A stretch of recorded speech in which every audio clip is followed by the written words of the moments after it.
Hi, Hi Erica. everyone. Hi everyone. Welcome. 17322. Who is that?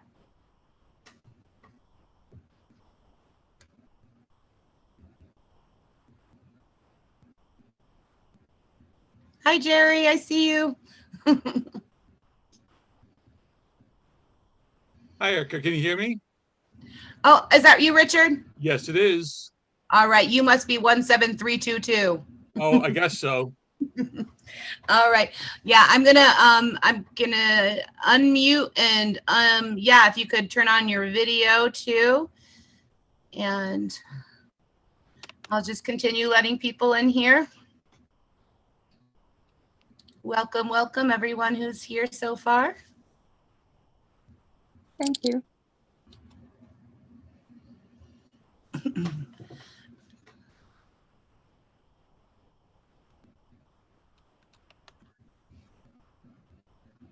There you are. There I am. Why Hello, don't we Dick go and ahead? Erica. I'm going to just go ahead and authorize the share screening now. So if we want to, so when you're ready to go, you can just go ahead and do that. So you should, down on the bottom of your screen, Richard, be able to share.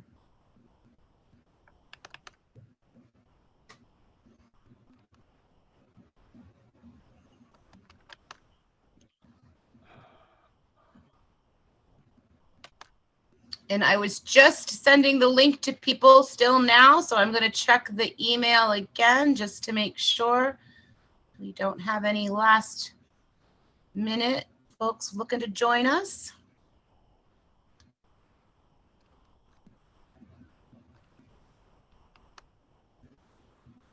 Yeah, when we get to that point, you might want to move it to full screen if you can. I have to figure that out. Yeah, fair enough.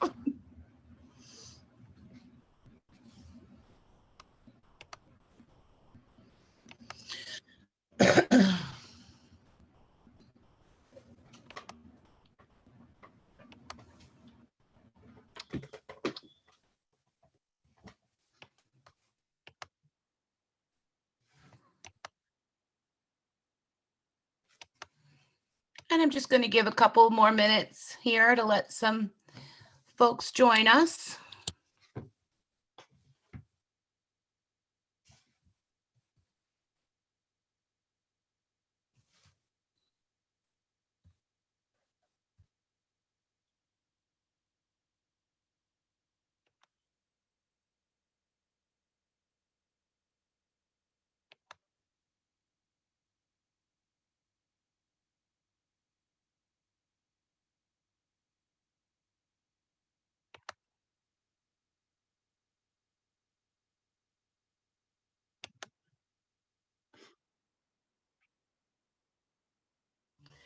You did it. Can you see it, Erica?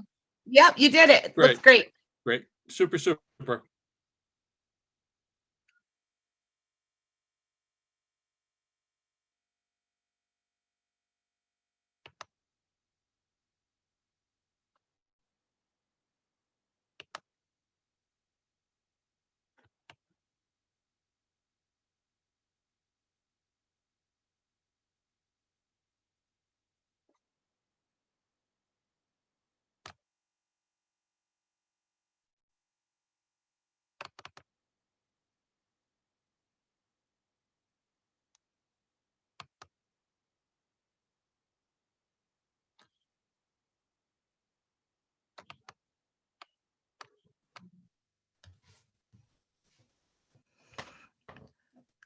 All right. Well, I don't want to. I'll continue letting people in the room as they show up, but I just wanted to welcome everybody to the Stamford Library's first virtual history presentation, brought to us thanks to Richard Walling.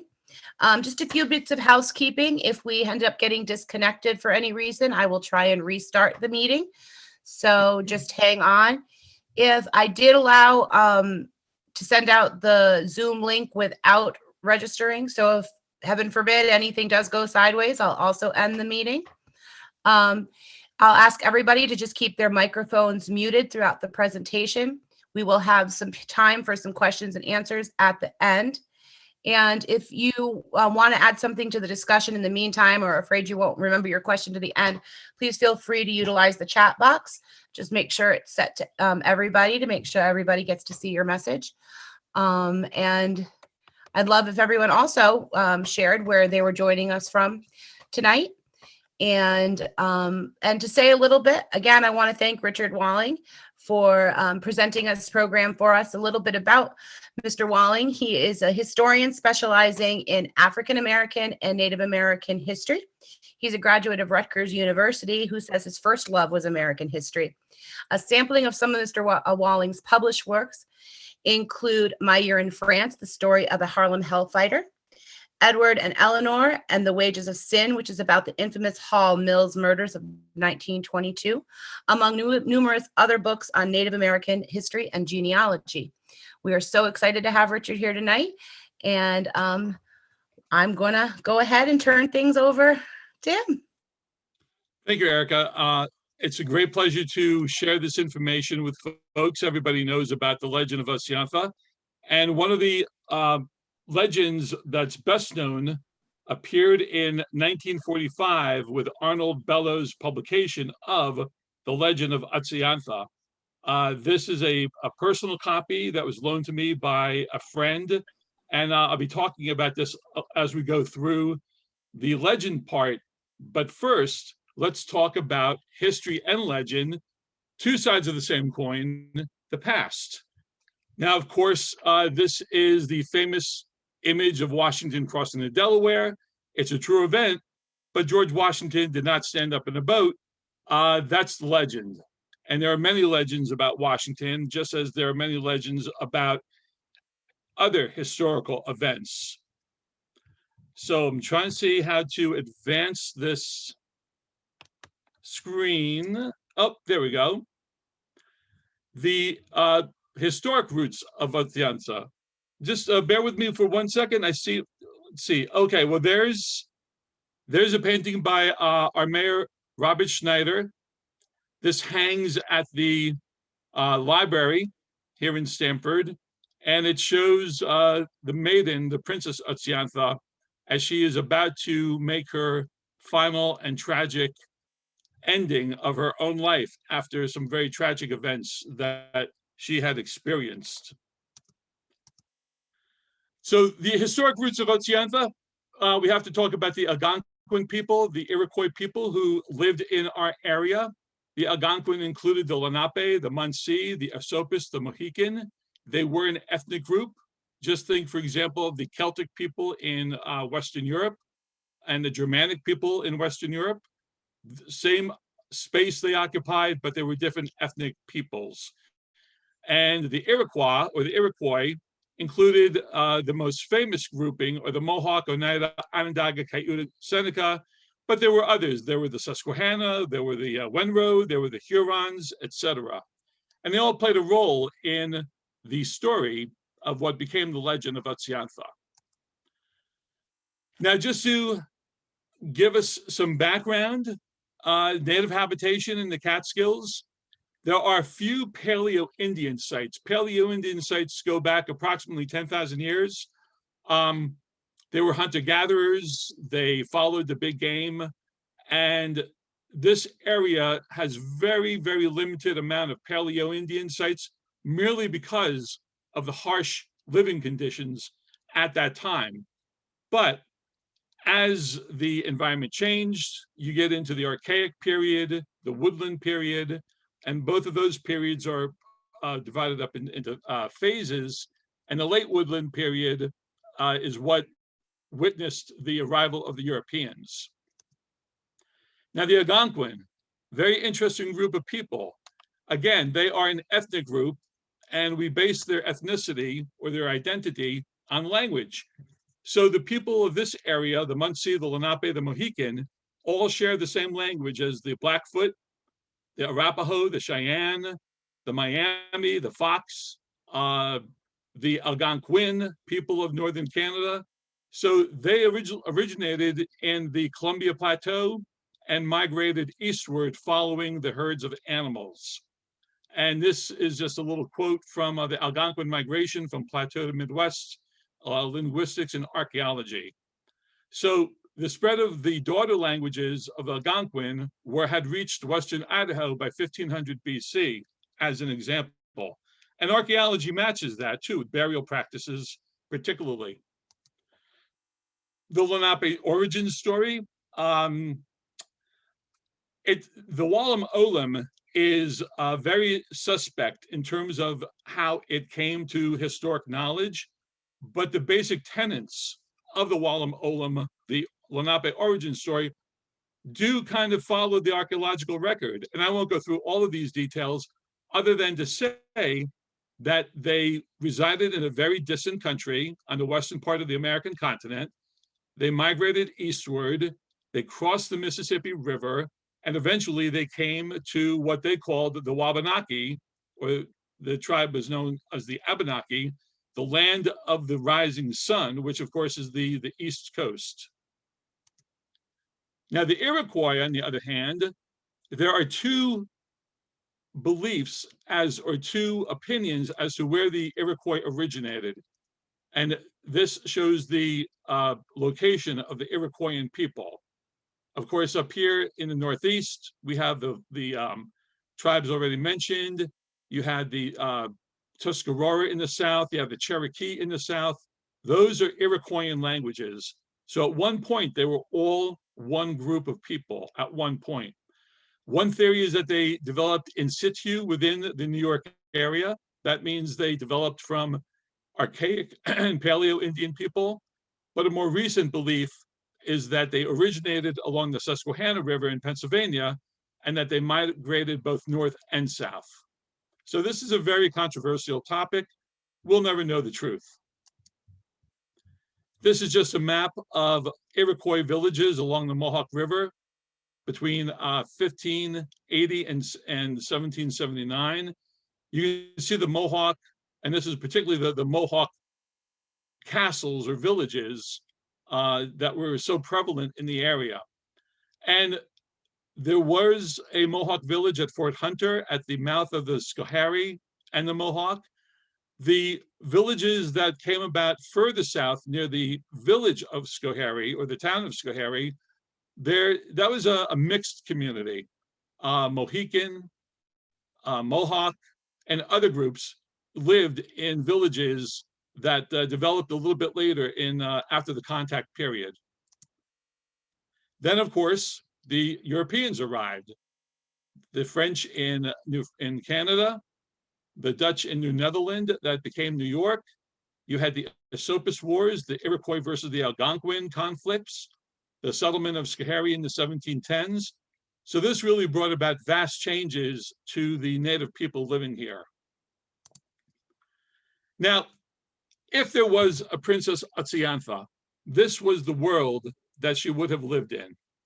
In 1609, Henry Hudson, I don't like to necessarily use the word discovered, but he sailed up what became the Hudson River. I believe it's Mohicanituck, something along those lines, which is the Mohican word for the river whose ebbing never ends. It ebbs and flows. So they were the first Europeans up what became the Hudson River. In 1614, Fort Nassau was built. In 1624 to 28, the Mohicans were defeated by the Iroquois, notably the Mohawk. In 1652, Kingston was established. A few years later, you had the Esopus Wars down along the mid-reach of the Hudson, where, of course, the Esopus River is. In 1661, Schenectady was established. In 1667, you had a 30-year war known by different names in different parts of North America or the Northeast as King William's War. In 1669, you had the final defeat of the Mohicans along the Mohawk River and the loss of the Mohican territory along the Mohawk. 1704, you had the Deerfield Raid. 1707 to 1713, Queen Anne's War. And now we're getting into more familiar territory of the Hardenberg Patent, where we now reside, and the Palatine settlements of the Schoharie in the early 1710s. So this is the world that the native people had to contend with all of these European intrusions.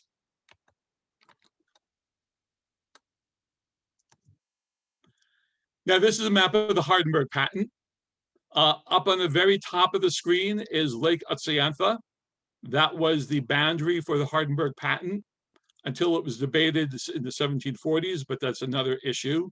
But you can see the Hardenberg Patent was a huge patent, and the present-day towns of Stamford, for example, is within the Hardenberg Patent. The river boundary at the left is the west branch of the Delaware River, and that flows through the village of Stamford, separating the town of Stamford from the town of Harpersfield. What's here called the Pappaconk River is the east branch of the Delaware. Now, the legend of Princess Utsayantha comes to us, allegedly, from a Mohican man who lived at Patacacan, and I know I'm probably slaughtering that name, but it's present-day Parkville, Margaretville area. You can see on this map from the 1700s that Utsayantha Lake is at the top of the map. The Mohawk branch of the Delaware, which is our branch, the east branch of the Delaware, you have two Indian villages of the Pappaconk and Pacatacan. I'll use that from now on, Pacatacan. Anytime you see the word conk or can, that's an Algonquin word. So bear in mind that Utsayantha is an Iroquois word. A little foreshadowing there. So based on Arnold Bellows' classic 1945 book, local historian Fred Wickett, I hope I'm pronouncing his name correctly, he put it into prose. And the story that comes down to us about Utsayantha is that there was an abandoned village known as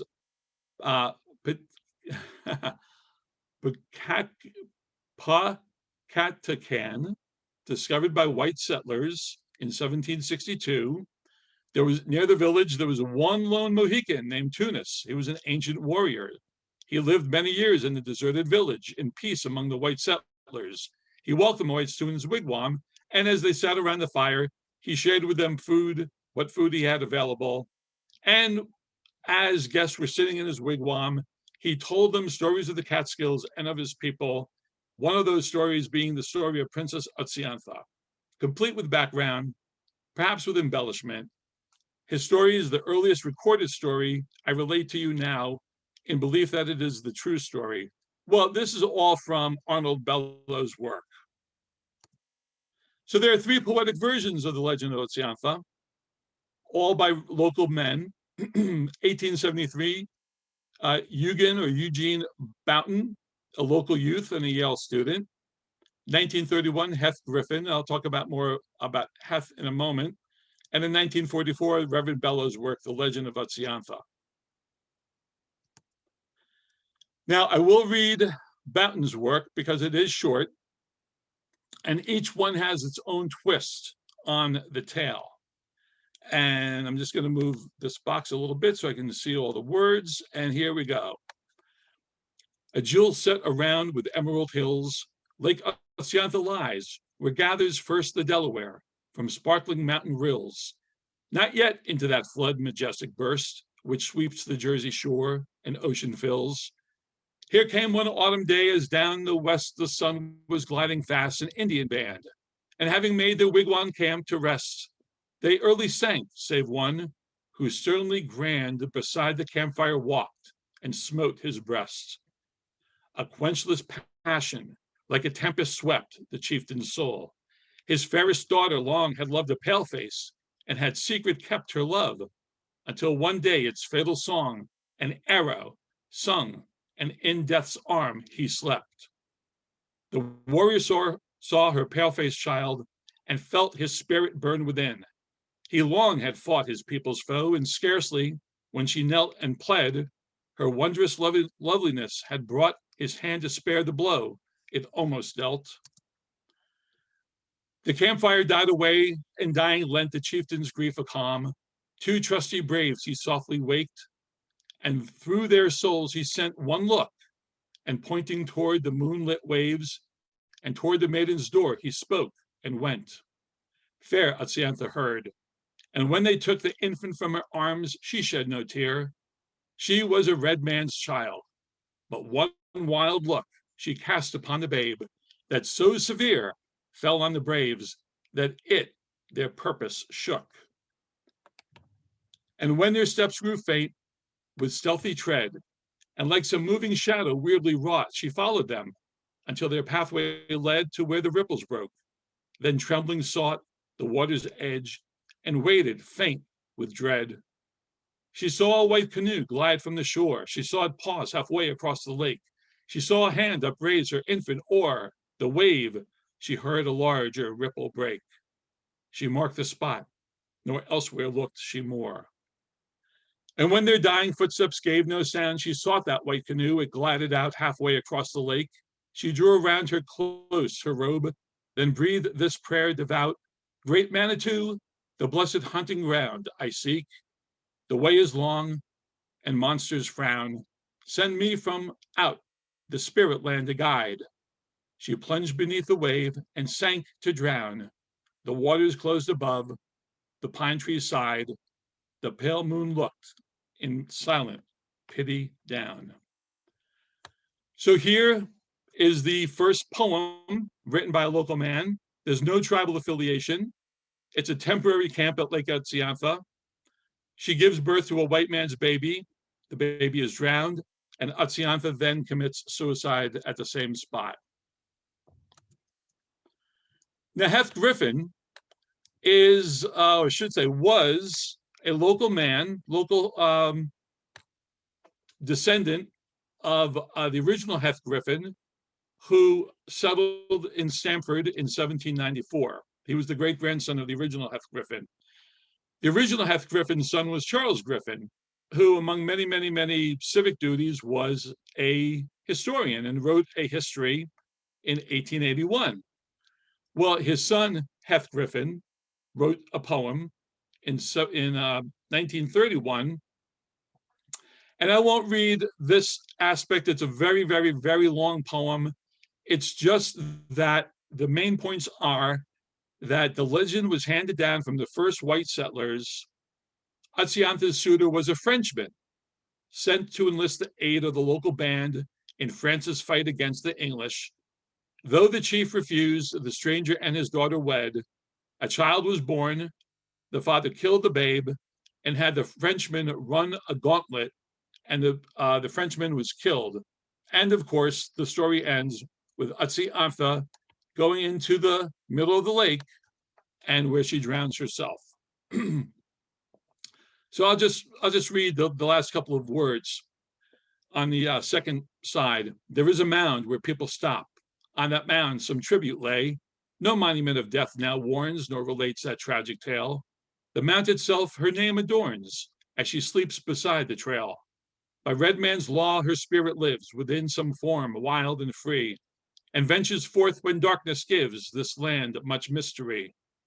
In mid-lake, on a summer's night, when bathed in moonlight's glow, two misty forms invade the light in their passing to and fro. That mother, then, her child has found, and the centuries have shown that mother love does yet abound wherever they are known. So that was in 1931. And those poems, although known to Reverend or Pastor Arnold Hill Bellows, did not form the basis of his work. Now, Arnold Bellows was born in 1884, died in 1957. He set out to write an epic poem based on the style of Longfellow's The Song of Hiawatha. And his book was published in 1945 by a local publishing company. It was extremely popular. It was advertised. It was translated into many, many, many languages, including Japanese. And it reached a very high level of fame. And it's Pastor Bellows' version of the Legend of Utsayantha that is best known to this day. Now, the thing about Bellows' work is that it was very, very, very detailed. It was illustrated by well-known local artist Lamont Warner. Bellows combines many, many other Catskill stories into one narrative. Local place names such as Haynes Falls, Big Indian, Ashokan, etc., all make an appearance in his epic. Although the story is pure fantasy with embellishments, those embellishments were sensitive to Native American attitudes and culture. For example, Mohawk traditionalist Ray Fadden, who I had the pleasure of meeting many years ago, wrote that Bellows captured the spirit of the Native world and was very sympathetic to the Native world view. Now, here are the major points of Bellows' rendition. And again, there are many, many, many non-Utsayantha stories in his book, in his poem, but the story of Utsayantha runs through from beginning to end. So his main points were that Ubiwachi or Ubiwaki is a Mohican warrior whose bravery elevates him to the chieftain of a local Lenape or Esopus band at Lake Utsayantha. He weds Yenhewana, a beautiful daughter of Chief Tungora, who lives over near the Ashokan Reservoir. Utsayantha is born. She's a loving and beautiful child. Ungatoa is a malevolent Mohican shaman from Pacactican who is driven to possess Utsayantha. He assaults her one day, but is killed by a white hunter who is passing nearby. He, the white hunter, and Utsayantha fall in love at first sight. After killing the shaman, the lovers flee. They live on an island in the Susquehanna. The man is known and respected by the Mohawk. Years roll by. Ubiwachi or Ubiwaki has never forgiven his daughter, but as the years go by and he's grown older, he sends word asking her to return to her father to live in peace. But as soon as the young couple return, he becomes jealous. His anger returns when he sees the love that she has for her husband and the baby of their union.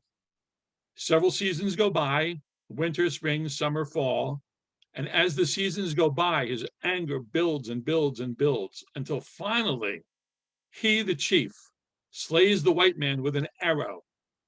He sends 4 of his braves to drown the baby in the lake. Utsayantha sees the men kill her child. She rows out to the middle of the lake in the canoe that they had used, and she drowns herself.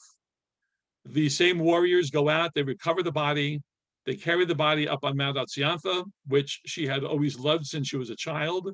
She would climb there and explore the wild nature of the mountain, and she's buried on Mount Utsayantha. That is according to the legend as proposed and written by and imagined by Arnold Bellows. So again, it's great fodder for artistic work, and not only poetry, but of course, again, Bob Schneider's very wonderful painting. And of course, this is a black and white version of the story, of the painting. Now, the story is well known. It's told to all the local tourists. This is an article from 1933 from the Home News of New Brunswick, New Jersey, and it talks about the story, and it describes the legend. And I'll just draw your attention to the last paragraph on the left. And the chieftain, in sad distress, caused her body to be removed from the lake, carried far up the mountainside, where beneath a lonely tree she reposes to this day. And it's visited by hundreds each year who climb the steep mountain to get a view of the surrounding countryside. The grave is as it was more than 300 years ago. Now that puts the story back into the mid-1600s. So That's very, very interesting. Also, before the modern marker was erected, this was a postcard view of the grave of Utsayantha up at the mountain. Again, well-known tourist attraction. And in 1936, the original dedication date of October 12th was pushed back a week due to bad weather. The grave of Indian Princess on the mountainside will be marked by a monument and tablet. And there's Don McPherson was involved, Heth Griffin was involved, several other local folks were involved. And it's in memory of Princess Utsayantha. And her grave is still set off and on the Tower Road up on Mount Utsayantha. Now, I think most folks know, or if they don't, they'll learn now, that according to the local people who handed down the story of her grave, it did not exist until 1862. In 1862, on a Sunday afternoon when young boys were supposed to be at Sunday school, or maybe it was just school in general, they were playing hooky. They went up the mountain. They created a pile of stones, and they then declared that pile of stones that they quote unquote discovered and made the claim that they had found the grave of Princess Utsayantha. And it was that 1862 pile of stones that became this marked grave and tourist location of Utsayantha. So what can we say about the legend of Utsayantha? Well, in summary, the 1600s was a century of upheaval for the local indigenous groups. The story of Utsayantha was known to the earliest settlers of Stamford, beginning in the 1790s. There was a native man named Tunis at that village, and not too far away is Tunis Lake, which is named for him. And I've been to Tunis Lake, and I'm sure many others have been at to or near Tunis Lake. The earliest poem is that Utsayantha bore a white man's child. Heth Griffin has the man as a French emissary to the local tribe, and Arnold Bellows goes to great lengths to craft an epic, making up the storyline as he went along. Names like Krakatoa for a Mohawk, Tungora for an Esopus Indian, a place called Flat Rock over near Boyceville and Olive Bridge. I called up and I contacted local people over there. They said, well, there is no Flat Rock. There never was a Flat Rock. That was just a made up name. Even though there is a Flat Rock Road over there, it has nothing to do with a real location, as an example. So Bello goes to invents many, many things in crafting his epic poem. But what we do know these facts. We know that Lake Utsayantha is an Iroquois territory and is an Iroquois word. It means beautiful spring, pure and cold. The west branch of the Delaware was the Mohawk branch. There were encampments at the lake, but there was no village per se. There may have been a Mohawk maiden who bore an illegitimate child, and perhaps that child was killed for the shame. Although in Mohawk and Iroquois culture, a woman with what we would call an illegitimate child, or a child without benefit of a married father to the mother, that was not a shameful thing in Iroquois culture. But you know, if the favorite daughter of a warrior or a chieftain comes home pregnant and has a baby, who knows what level of anger that father may bear towards his daughter and an illegitimate child. The tale, if it's a true tale, likely took place in the mid-1600s, and the grave of Utsayantha was created in 1862 as a prank by local boys. So Utsayantha is a real place. It's been known for well over 230 years, and if we go back to Tunis, since the time of the American Revolution, and it's quite possible that it has an element of truth. But what we know as the story of Utsayantha, the legend of Utsayantha, has been embellished and embellished and embellished. So getting at the kernel of truth behind any legend is always a challenge. And I end the slide presentation with this borrowed line from Shakespeare. Go hence to have more talk of these sad things. Some shall be pardoned, some punished. For never was a story of more woe than this of Utsayantha and her love of long ago. Now, of course, the last line is supposed to be Juliet and Romeo, but I had to change it. So that concludes the program, and I'll be very happy to take any questions. Well, first, Richard, I'm going to say you taught me a lot tonight that I didn't know, but I can tell you that it is Packatacken. Packatacken. I should know that, but when I look at it, I know. My brain freezes. Packatacken. That just rolls off the tongue. Yeah. But I'd like to invite everybody to unmute yourselves and turn on your cameras and share anything or ask any questions you might have. Thank you, Richard. That was wonderful. I really enjoyed it.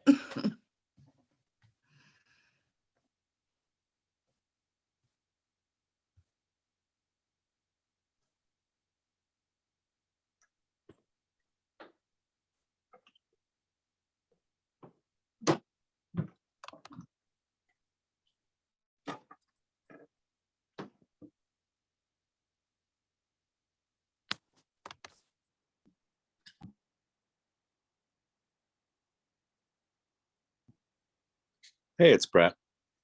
Hi, Brett. Hi. Thanks a lot for that. That was great. I guess my question is, how much, you said that the tale was very popular, or at least well known among tourists, which I think is so interesting that you found an article even down in New Brunswick about it. Was the tale also, like, did it feature in tourism? Like, were there reenactments of it? Were there sort of folks who would dress up as characters, or were there Native Americans themselves who participated in the tourism trade by capitalizing on this tale? Am I off base here, or is there something to what I'm asking? No, Brett, you're spot on. Back in the 50s, and particularly in the early 1960s, different tribal members from the Iroquois, the Onondaga and the Cayuga specifically, every summer they would go up to the top of Mount Utsayantha. They would have totem pole carving. They would have animals that people could pet. They would do Native American dancing. And the preeminent tourist appeal would be having one of their members tell the story of Princess Utsayantha. And like I said, Ray Fadden, a Mohawk traditionalist, he said it was extremely sensitive to the American Indian, Native American point of view, their worldview. So yes, it was capitalized upon the tourism industry in general since the hotel days. Native Americans did perform the telling of the story based on Arnold Bellows' legend. And there were even local groups. There would be a Miss Utsayantha contest, a Miss Princess Utsayantha contest, where local young girls would be chosen as an annual Princess Utsayantha. There was a Princess Utsayantha social group in the community back in the 40s and 50s and 60s. So it's a story that has been part of the Stamford lore for a very long time. And I might add that Route 23 that runs through Stamford goes from Catskill, New York to Oneonta, Route 23. That was called, when the road was built, it was labeled the Mohican Trail.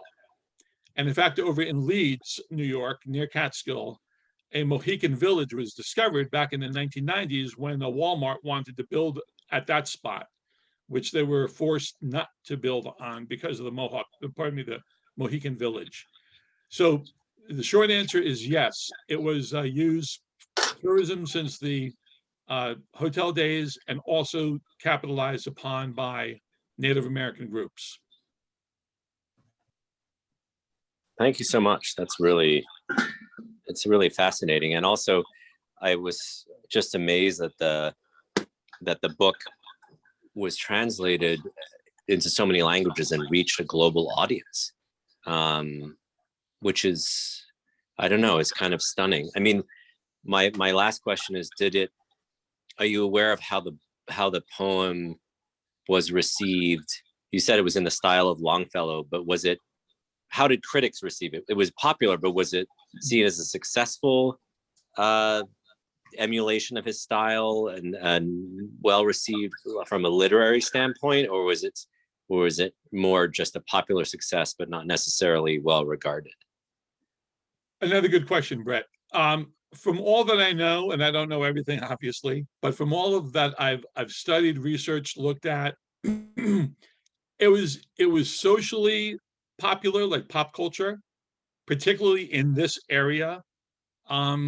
But it never reached the level or the notoriety or the fame of the Song of Hiawatha. Mm-hmm. Okay. So it's also kind of Homeric as well. Mm-hmm. You know, like, you know, the Iliad and the Odyssey. It's Mm-hmm. that kind of epic. But again, very well known locally, not well known outside of this area. I will say, I have to mention, because it's related, that there were several books by 19th and early 20th century writers. I won't call them authors per se. They were really just local people or tourists who made up stories about legends of the Indians all throughout the Catskills. So it was kind of a popular pastime amongst visitors to the Catskills, just to make up stories about local sites. You know, Haynes Falls, all those falls in that area, Big Indian, all throughout the Catskills, stories were made up. And they saw a small audience, but the books were published nevertheless. Thank you.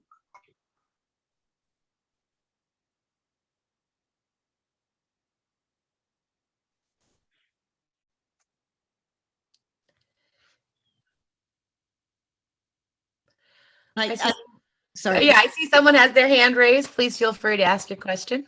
Okay, great. Hi, my name is Christy. I really enjoyed this speech. Thank you very much, this lecture. I actually own a home on Utsayantha, and I have to say you really covered everything I've been able to find about it, because having a home on the mountain is a strange experience. I can tell you that there are more animals on my property than I've ever experienced in my life. And it's not, I mean, don't get me wrong, I've been many places all over the world, but the condensed amount of different types of animals, possible Indian spirits, possibly not, are incredible. And there are grave sites and there are strange happenings, but at the same time, the historical aspect of it, I think there's truth to it. And based on what you've come forward with, I think you do too, but I don't know. Do you really think there's some truth to these stories? Obviously embellished, like you said. Well, my opinion is that Native people certainly were on that mountain for thousands of years for various reasons. Hunting, possibly some spiritual use up there, possibly. There are many sites in the Catskills where there are known Native American stone figures that the Native people made.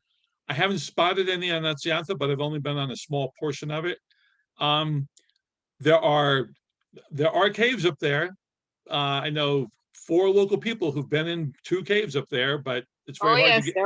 There are some caves. Yes. Yeah, it's very hard to get them to show exactly where they are, but they've been reported and people have been there. Yeah. and Indian artifacts and native artifacts have been found up there. So do I believe that Utsayantha was a story? I think there's a kernel of truth. I don't think she Yeah. was laid to rest up there, but that's not to say other people were not laid to rest up there. True. Very true. Well, thank you very much for your opinion. I was very interested if you thought there was some kernel of truth, and I do as well. So thank you. And thank you for your time and all your research and the wonderful PowerPoint. It was great. Thank you. This is Lori, and I too live on Mount U, and that's where I am right now. So I'd like to know who you are. Chrissy, is that your name?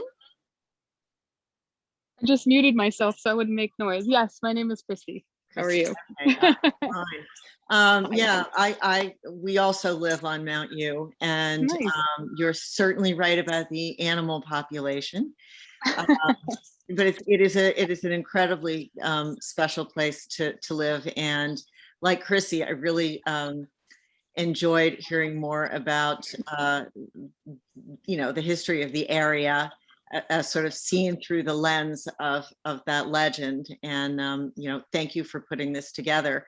My question is, will this be available where other people will be able to see it? Is there some place, if it's been recorded, where we can access it again?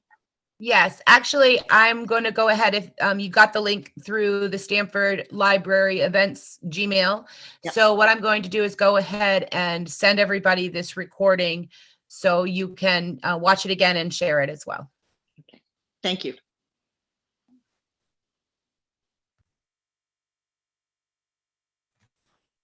Does anybody else have any questions or comments or anything to share?